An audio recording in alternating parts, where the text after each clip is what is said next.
파이널 특강 첫 번째 파트에서 우리가 학습했던 내용이 부동산학 총론. 몇 문제 출제된다고요? 3문제 내지 4문제.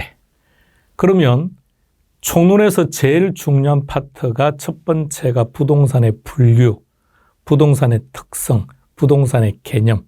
우리는 이 3가지를 정리했고요. 이제 두 번째 파트에서는 부동산 수요 공급입니다. 수요 공급 첫 번째 할 내용이 수요와 공급의 개념인데, 먼저 우리 교재 8페이지에서부터 14페이지까지 봅니다.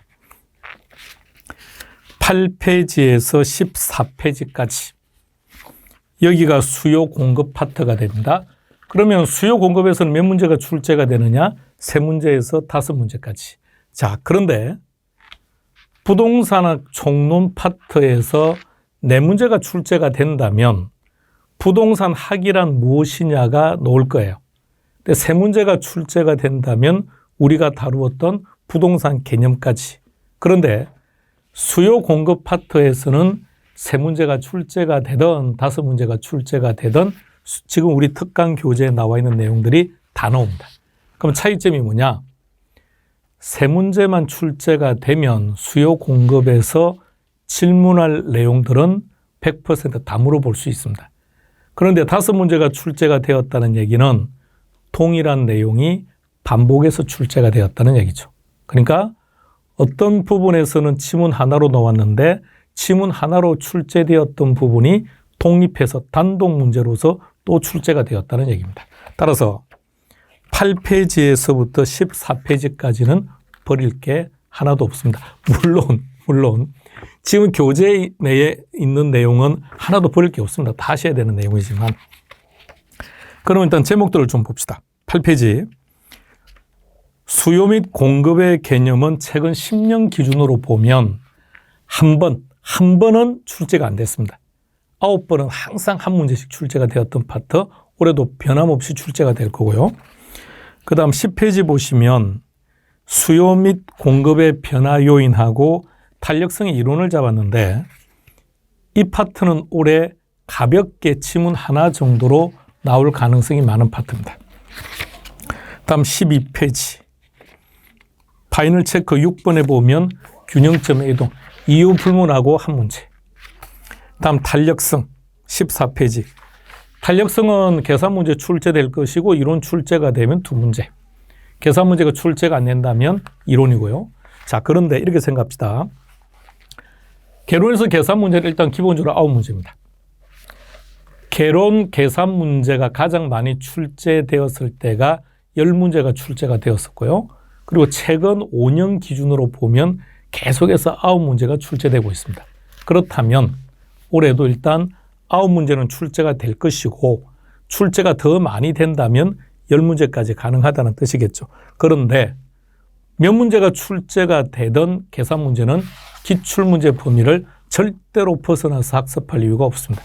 딱 기출문제 범위 내에 있는 것만 반복해서 학습을 하시면 될 겁니다. 자, 수요 공급의 개념부터 출발합시다. 9페이지 한번 볼까요? 우리 교재 9페이지 뭐라고 되어 있습니까? 유량과 저량을 구분하는 거죠. 자, 간단해요. 자, 간단하게. 이건 암기할 게 하나도 없어요. 유량은 어떻게 구분하죠? 내 수중에 돈이 들어오거나 돈이 나가거나, 돈이 들어오거나 돈이 나가면 유량. 그럼 저량은 재무 상태표에 표시되는 자산, 부채, 자본처럼 특정한 시점을 기준으로 하는 것은 모두가 다 저량 개념. 자, 첫 번째 유량과 저량. 근데 유량, 저량보다 더 중요한 게 수요량의 변화와 수요의 변화입니다. 그러면 파이널 4번째가 수요 및 공급의 개념이라고 되어 있다. 그죠? 여기서 어쨌든 한 문제가 출제가 될 텐데 한 문제가 출제가 된다면 제일 중요한 하나를 선택하라고 한다면 수요량의 변화와 수요의 변화. 구분해 봅시다. 수요량의 변화와 수요의 변화. 어떻게 답을 찾죠? 오케이. 가격이 있다. 조금 더 정확하게 무슨 가격? 당의 재화의 가격. 해당 재화의 가격이 보이면 답은 수요량의 변화. 안 보이면 수요의 변화. 자, 두 번째. 수요량의 변화와 수요의 변화를 구분하는 두 번째는 지문에 뭐가 있다고요? 곡선상. 자, 이렇게 하지 마자고 이제는요. 동일한 수요 곡선상의 점의 이동 너무 지저분해요. 그냥 곡선상이라는 단어. 자, 여러분들에게 키워드라고 설명한 것들의 공통점이 뭔지 아십니까? 어떤 출제자가 출제하더라도 반드시 표시할 수밖에 없는 것. 그게 키워드예요. A라는 출제위원이 들어갔을 때는 사용하는 표현을 B라는 출제위원이 들어갈 때는 사용 안 해. 그럼 이런 것을 키워드로 선택했다가는 우리가 위험 부담이 너무 크니까 누가 들어가든 사용할 수밖에 없는 것. 우리는 그런 것들을 키워드라고 하는 거예요. 그래서 곡선상이라는 단어가 있으면 답은 오케이. 수요량의 변화. 없으면 수요의 변화. 자, 그게 한 문제입니다. 그게 제일 중요하고 그 나머지는 뭐 대체효과, 소득효과 등등을 구분하는 건데 그런 내용들은 가볍게 정리하시면 돼요. 자, 가봅시다. 7번 문제. 이제는 좀 더 직관적으로 답을 찾을 겁니다. 동그라미 1번 지문을 딱 보고 물론 우리가 시험장에서 1번 지문을 보면 부동산 가격 하락이 예상됨 이렇게 읽을 수밖에 없다는 것은 동의합니다. 그런데 1번 지문에서 제일 중요한 키워드는 곡선상. 이 단어, 그래서 이 지문이 옳은 지문이라면 지문에는 반드시 뭐라고요? 가격이 있거나 뭐라고요? 수요량의 변하다는 말이 있거나 이렇게 하면 되겠죠. 근데 지문을 보니까 가격이라는 말이 있다 없다? 없다. 아니 가격이 보이는 게 아니죠. 가격이 아니라 여기서는 예상입니다. 그래서 1번 지문은 X. 어떻게 바꾸는 게 맞는지 안 바꿀게요. 자, 1번은 틀렸습니다. 답은 1번 됩니다. 동그라미 2번 키워드는 뭐가 되죠? 수요의 변화. 자, 이제 1번 지문과 2번 지문을 다시 한 번 더 구분해 봅시다.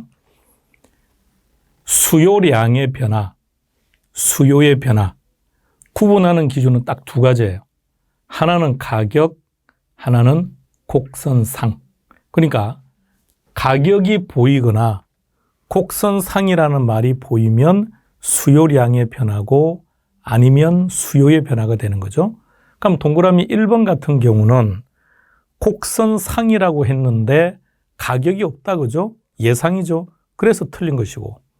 자, 동그라미 2번은 수요의 변화니까 뭐라고 정의하면 되느냐? 곡선 자체가 변하는 거죠. 근데 지문 어디에도 곡선 자체라는 말은 없죠. 그럼 두 번째, 가격 이외가 있으면 돼요. 뭐가 있습니까? 자, 표현을 보세요.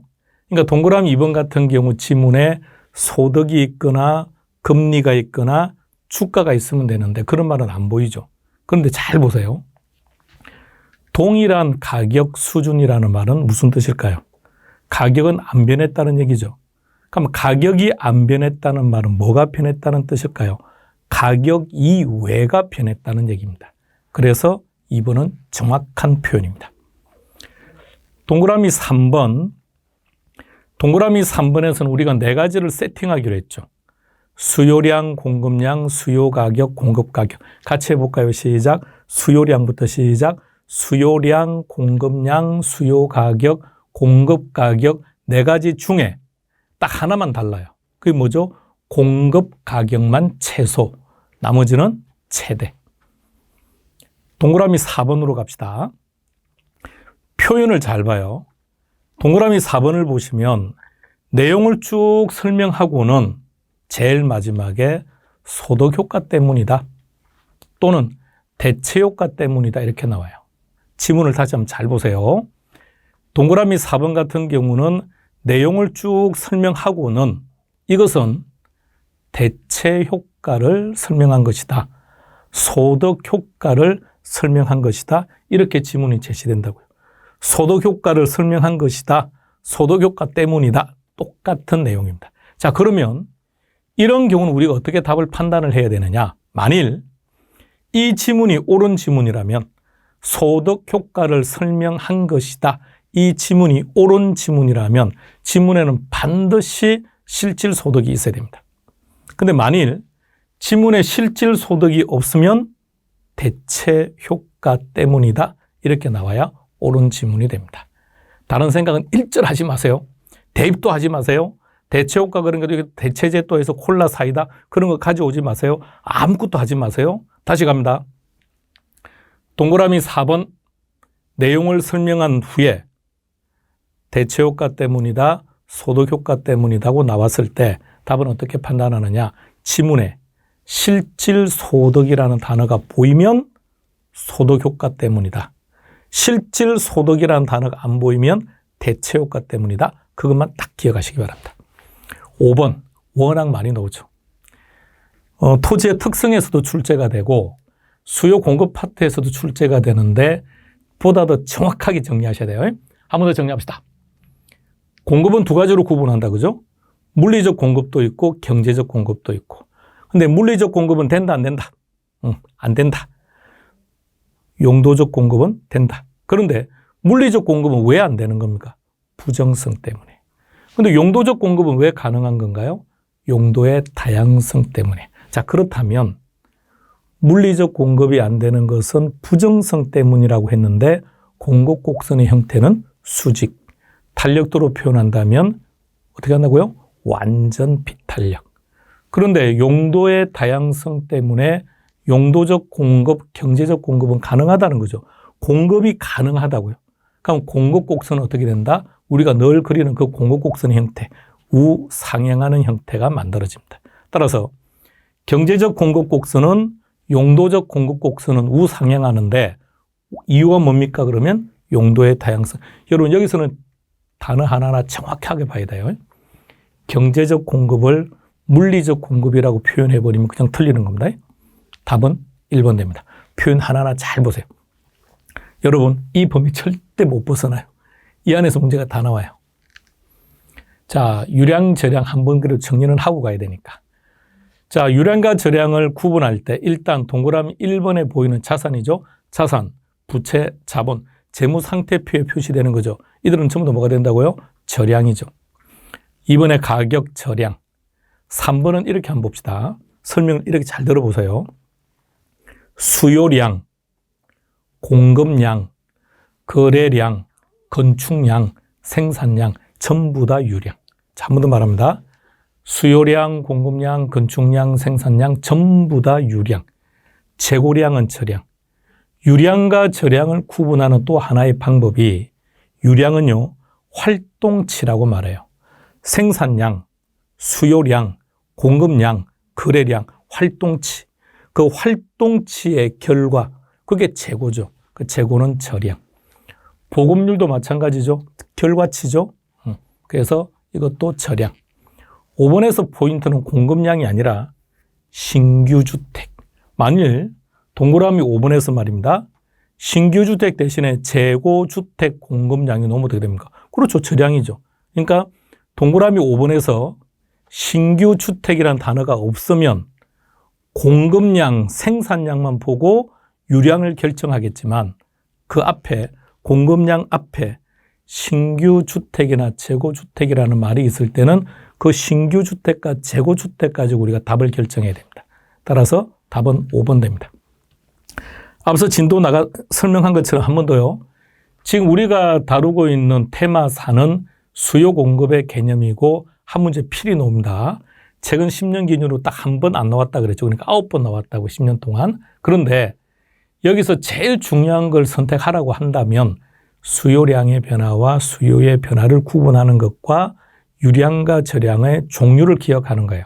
그 나머지 우리가 뭐 공급량, 수요량, 수요 곡선, 공급 곡선의 가격, 공급량, 수요량, 공급 가격, 수요 가격, 그 개념 하나. 그 다음에 대체 효과, 소득 효과, 개별 곡선, 시장 곡선 이런 것들은 그냥 지문 하나, 포인트만 정확하게 기억하시면 됩니다. 자, 9번 문제 가지고 한 번 더 정리해 봅시다. 동그라미 1번. 이 경우는 어느 쪽을 선택하셔도 상관없겠네요. 자, 제일 뒤로 가서 곡선 자체를 보고 X라고 해도 되고 아니면 수요량의 변화를 보고 X라고 해도 되고. 그러니까 만일에 동그라미 1번에서 수요량의 변화를 먼저 선택을 했어요. 그럼 이것이 옳은 지문이라면 지문은 뭡니까? 곡선상이라고 해야죠. 곡선상. 근데 곡선 자체라고 했으니까 틀린 거죠. 그러니까 반대로 곡선 자체가 이동한다는 것을 먼저 선택했다면 그건 무슨 변화가 됩니까? 수요의 변화가 되죠. 자, 그럼 이제 1번 지문을 좀 더 하나씩 따져볼게요. 수요량의 변화. 첫 번째 키가 뭐라고 했습니까? 가격. 가격이 변함에 따라 좋아요. 그 다음에 문제죠. 곡선 자체가 아니라 곡선상에서 이동하는 거죠. 동그라미 2번으로 갑니다. 건축비가 하락했다. 다시 말하면 생산비가 감소했다는 뜻이겠죠. 그럼 공급이 증가했다는 뜻이죠. 따라서 이러한 요소 가격이 하락하면 공급 증가. 공급이 증가했다 또는 수요가 증가했다. 어떤 경우에도 수요이든 공급이든 증가했다는 말은 곡선이 어디로 갔다? 오른쪽. 따라서 2번은 X. 동그라미 3번으로 갑니다. 자, 키를 잘 잡아요. 그러니까 각자 자기 기능을 잘 보시라는 얘기입니다. 첫 번째 포인트는 공급이 증가했대요. 그럼 공급이 증가했을 때는 양을 먼저 결정하자고요. 그럼 공급이 증가했으니까 양은 증가. 가격은 반대로 가야죠. 가격은 하락. 정확합니다. 두 번째, 수요의 가격 탄력성이 크다. 그 말은 탄력적이라는 얘기죠. 탄력적이라는 뜻이 무슨 말이죠? 자, 한 번 더 생각하세요. 탄력적이다라는 말은 무슨 뜻이라고요? 양이 많이 변한다. 그러니까 양이 많이 변한다고 했으니까 양의 폭은 커진다고 해야죠. 그럼 반대로 가격의 폭은 작아진다. 따라 3번은 X. 동그라미 4번으로 가겠습니다. 법규를 강화시켰답니다. 이렇게 되면 생산하는 게 쉽다, 어렵다, 어렵다. 탄력적이다, 비탄력적이다, 비탄력적이다. 5번으로 가겠습니다. 자, 개론에서는 이런 표현들이 잘 나와요. 다른 조건이 일정하다, 또는 동일한 금액을 투자한다고 전제한다, 동일하다, 다른 조건은 일정하다, 이런 말이 보이면 아예 지문에서 없애버리세요. 왜? 답을 찾는데 판단 기준이 될 수 없으므로. 자, 그럼 이제 뒤에 내용 한번 볼까요? 편하신 대로 결정하세요. 어느 쪽을 결정해도 상관없어요. 그러니까 가격 변화를 선택하고 수요량의 변화를 선택해서 곡선상 이렇게 와도 되고요. 아니면 곡선상 변했대요. 그렇다면 이것은 뭐 때문에? 가격 때문에. 우리는 이런 변화를 뭐라고 합니까? 수요량의 변화. 그래서 답은 5번 됩니다.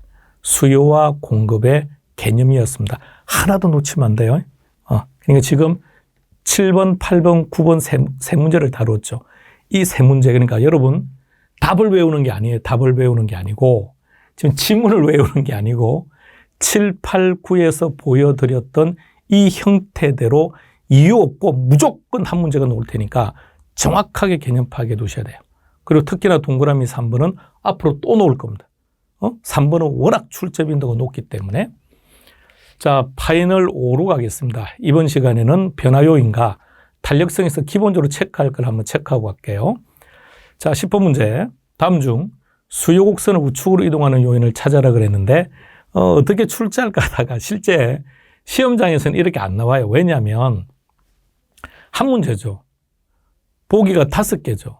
그럼 박스 안에 집어넣더라도 5개 집어넣어요. 지금 이것처럼 10개 가까이 이렇게 집어넣고 가지는 않아요. 그냥 한번 구분하자고 지금 다양한 내용들을 집어넣은 건데요. 다시 문제 갑시다. 수요 곡선이 우측으로 간다. 무슨 뜻입니까? 수요가 증가한다. 기억이 제일 중요합니다. 자, 기억. 먼저 문제로 올라가세요. 문제가 아파트 수요죠. 아파트 수요 곡선에서 아파트 가격은 당해 재화의 가격이죠. 당해 재화의 가격이 변하면 곡선상 변화는 수요량의 변화 요인이기 때문에 해당 사항 없습니다. 그러니까 기억은 곡선이 오른쪽으로 가는 것도 아니고 왼쪽으로 가는 것도 아니고 곡선상에서 움직인다는 얘기입니다. 니은 갑니다. 보완제. 대체제는 뭐라고 기억하고 계십니까? 대체제는 비례. 그럼 보완제는 반비례. 무엇이 비례 반비례한다는 겁니까? 가격과 가격이 또는 가격과 수요가. 그럼 니은에 보완제라고 했으니까 반비례. 가격이 하락했답니다.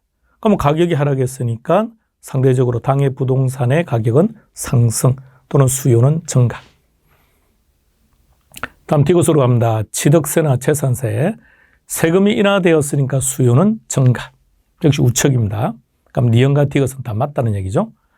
다음 대체제가 떴습니다. 대체주택 필요 없는 말 그냥 대체제. 대체제는 뭐다고요? 비례. 무엇이 비례한다고요? 가격과 수요가. 그럼 가격이 상승했으니까 비례니까 수요는 증가. 미음으로 갑니다. 아파트에 대한 선호도가 감소하면 수요 감소. 실질 소득이 증가했답니다. 수요 증가. 대출 금리가 하락했으니까 수요 증가. 가격이 상승할 거야 라고 예상한다면 수요자 입장에서는 앞으로 가격이 더 올라간다는데 지금 빨리 사야죠. 수요 증가. 따라서 수요 증가 요인이 몇 개냐고 물었으니까 6개. 답은 5번 됩니다. 자, 그렇게 해서 한번 체크해 놓고 우리 교재를 한번 가볼까요? 10페이지. 10페이지 제일 아래로 내려가서 핵심 체크를 한번 찾아보세요. 그러니까 실제 시험 문제가 올해는 이렇게 우리가 만나지는 않을 것 같아요. 그럼 이렇게 만나지 않을 것 같고, 그럼 실제 어떻게 만나느냐? 밑에 있는 것처럼 그냥 지문 하나로 이렇게 만날 거예요. 그럼 지문 하나로 만났을 때 제일 중요한 게 뭐냐? 3번입니다. 대체제. 따라서 천천히 여러분 하나만 더요. 하나만 더. 정답을 찾았다. 이게 중요한 게 아닙니다. 정답을 찾았는데 2분이 걸리거나 3분이 걸리면 그로 인해서 결과가 안 좋아져요. 그러니까 우리는 답을 항상 40초 안에 찾는다는 걸 꼭 제발 유념하시면서 연습하셔야 돼요. 그러니까 앞서 천재가 이렇게 많이 나오지는 않는다고요. 이래버리면 이걸 어떻게 40초 안에 해결하겠습니까? 생각을 좀 해야 되는데. 그러니까 한 5개 정도가 들어갈 거라고요. 그래서 이제 올해는 이런 형태는 별 재미가 없고 체크는 해두시되 올해는 별 재미가 없고. 자, 그럼 밑에 있는 3번 대체제. 자, 갑시다. 개론 40문제 전 범위에서 지문을 쭉 읽다 보니까 대체제가 보입니다. 그럼 이유 없이 무조건 얘는 키워드가 돼요. 그럼 대체제를 딱 선택하면 그 다음에는 뭘 보라고요? 가격.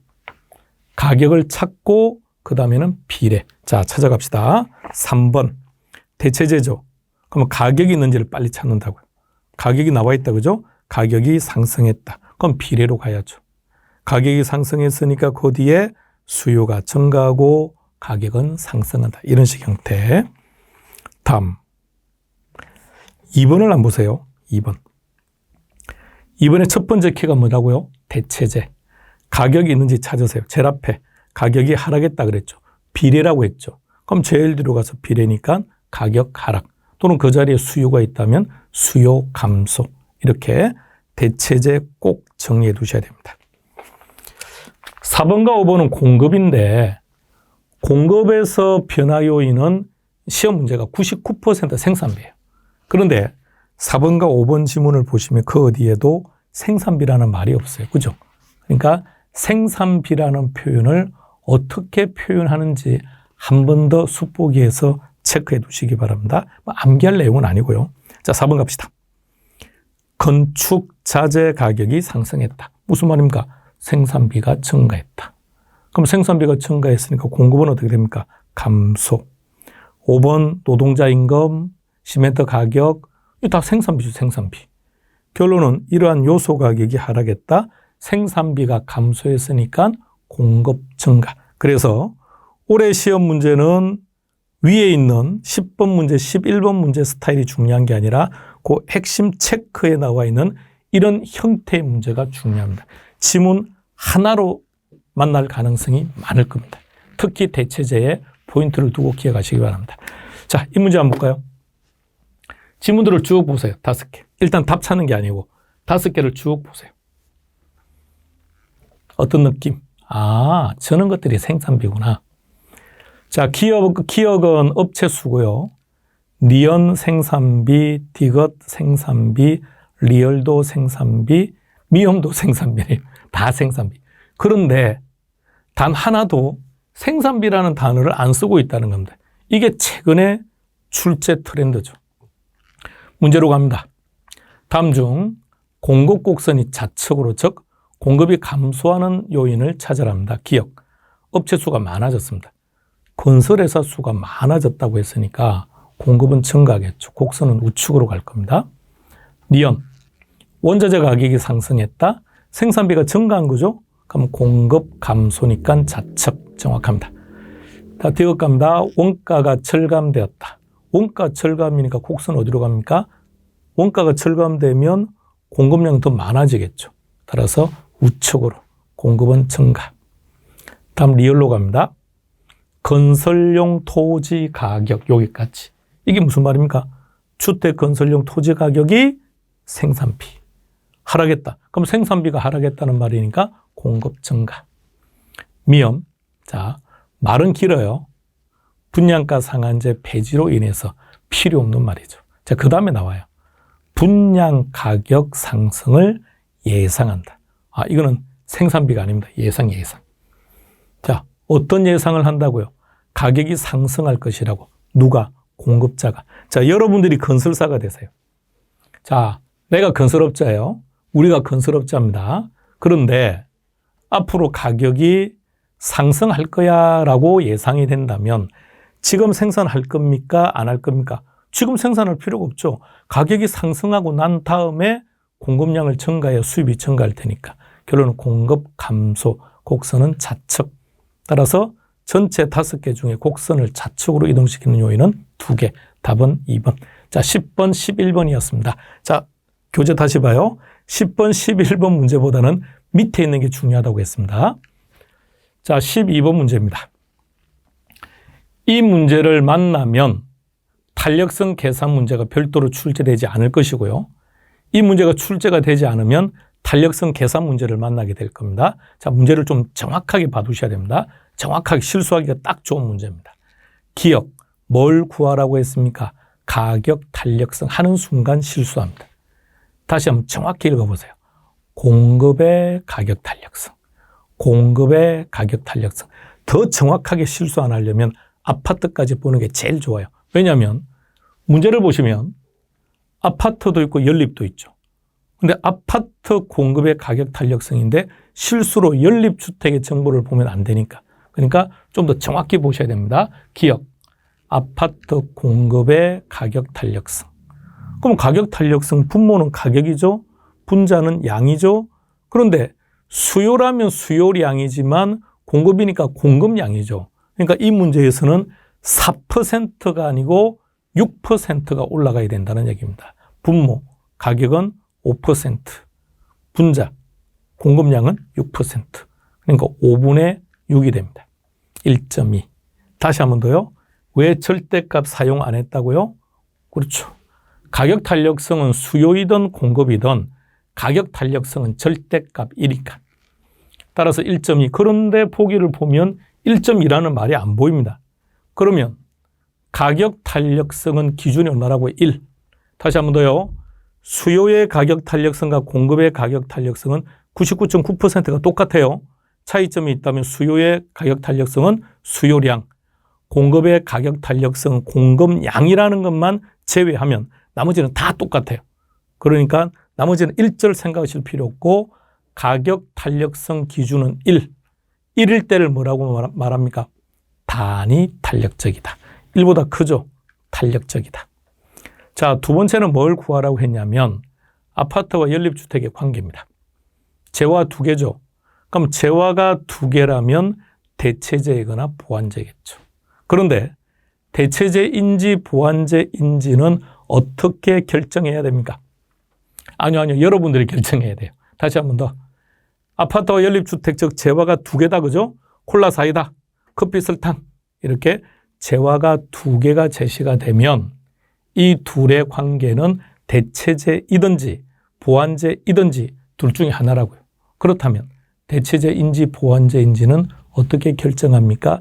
비례면 대체재, 반비례면 보완재. 무엇이 비례한다는 겁니까? 무엇이 반비례한다는 거죠? 한 재화의 가격과 다른 재화의 수요량. 한 재화의 가격과 다른 재화의 수요량. 그럼 문제를 다시 좀 더 정확하게 읽어봐요. 아파트와 연립주택의 관계니까 정확히 읽으면 아파트 가격과 연립주택 수요량의 관계. 자, 자료 찾으러 갑시다. 아파트 가격은 5% 하락했답니다. 그랬더니 연립주택의 수요량이 2% 증가죠. 단, 계산 문제 아니죠. 계산 문제 아닐 때는 숫자를 아직 보지 말라고 했습니다. 숫자를 보지 마시고요. 하락했더니 증가했다. 반비례죠. 그렇다면 이 둘의 관계는 보완제가 됩니다. 따라서 답은 1번. 1번에 지금 표시가 이상한 그림이 떴습니다. 그리기는 정확히 그런데 가끔씩 이러는 것 같아요. 자, 그 답은 1번이 답입니다. 정리 잘 해두시기 바랍니다.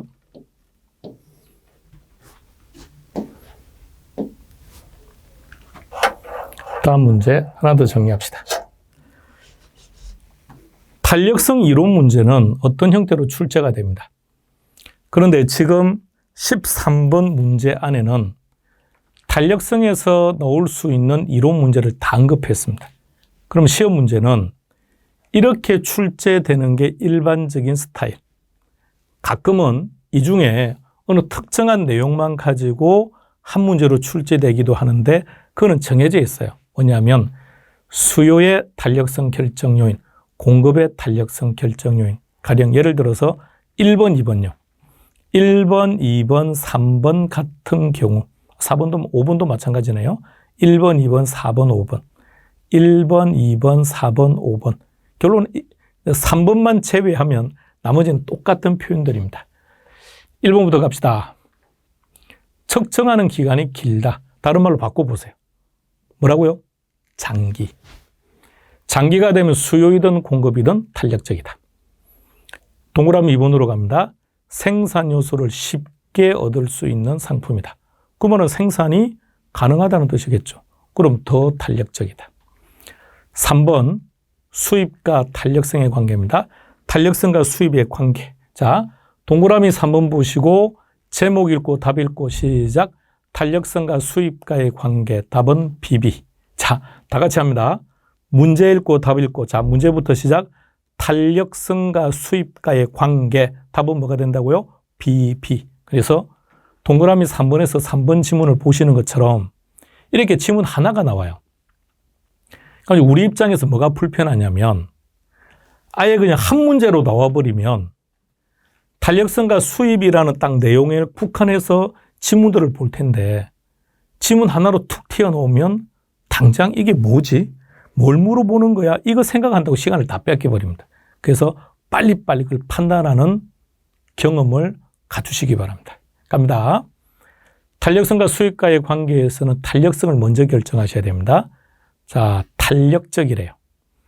탄력적이다. 그러면 BB. 앞에 B는 뭐라고요? 비탄력. 뒤에 B는 비례. 무엇이 비례한다? 가격과 수입이. 그럼 첫 번째 탄력적이래요. 근데 우리가 지금 기억하는 것은 비탄력적이 되어야 이 둘이 비례라고요. 근데 반대죠. 탄력적이라고 했죠. 그러면 비례가 아니라 반비례. 무엇이 반비례한다? 가격과 수입이. 가격 찾으세요. 가격이 상승했답니다. 그럼 반비례니까 수입은 감소한다. 정확합니다. 다음 4번으로 갑니다. 대체재가 많으면 탄력성은 커지겠죠. 더 탄력적이다. 동그라미 5번 표현을 잘 봐요. 가격이 소득에서 차지하는 비중이 작다. 이게 필수품이라는 뜻이에요. 자, 우리 시험에서는 그러니까 우리 공인중개사 시험에서는 예전에 우리 시험 초창기 때 한 번 나왔던 지문입니다. 그러니까 5번 같은 경우는 일반적으로 경제학이 들어가는 그런 시험에서 주로 출제가 되고요. 근데 최근에 간평사에서 이렇게 출제가 되었기 때문에 한 번 더 체크는 하고 가야 됩니다. 다시 한 번 더요. 가격이 소득에서 차지하는 비중이 작다. 그러니까 우리가 생활을 하다 보니 집을 살 때, 자동차를 살 때 많은 돈을 투자하지 않습니까? 근데 우리가 생활할 때 라면을 샀다, 김밥 한 줄을 샀다, 이건 상대적으로 적게 들어가는 거죠. 자, 그래서 많은 돈이 들어갔을 때를 사치품, 적은 돈이 들어갈 때 필수품이라고 말을 해요. 그러면 필수품의 예를 한번 들어보세요. 칫솔은 안 돼요. 칫솔은. 우겨서 안 돼요. 우겨서. 왜냐하면 칫솔 사용 안 하고 치약 같은 건 안 돼요. 치약 사용 안 하고 소금 사용한다면 우기기도 하고 그래서 자, 칫솔을 한번 예를 들어 봅시다. 여러분 칫솔은 필수품 맞는 거죠? 오케이. 그러면 우리가 칫솔 광고를 보니까 우리 집 가까이 있는 어떤 마트에서 전단지가 날라왔는데 칫솔이 50% TC한대요. 그러면 얘는 썩는 것도 아니고 하니까 좀 가서 여러 개 한꺼번에 사서 오랜 시간 동안 사용하는 것 합니다. 현실적으로. 자, 그런데 잘 생각해 봐요. 이런 필수품들은 가격이 하락한다고 해서 대량으로 구입하거나 가격이 상승한다고 해서 에이 나 안 살래. 칫솔이 비싸졌으니까 이제는 이제 이 안 닦고 대충 살래. 이렇게는 잘 안 하더라는 얘기죠. 왜? 그게 필수품이라는 거 아닙니까? 필수품 반드시 필요한 제약이기 때문에 가격이 올라가든 가격이 내려가든 적정한 소비를 하더라. 그렇다면 탄력, 비탄력. 질문 바꿀게요. 필수품은 가격에 민감하다, 민감하지 않다, 민감하지 않다. 가격이 올라가든 가격이 내려가든 소비량이 특별한 변화가 없다면서요. 그러면 가격에 민감하게 반응을 안 보였으니까 비탄력적이다. 더 탄력이 아니라 비탄력적이라고 해야죠. 따라서 답은 5번 됩니다. 이렇게 해서 탄력성까지 놓을 수 있는 내용들은 정리했습니다. 우리는 지금 11페이지까지 정리했습니다.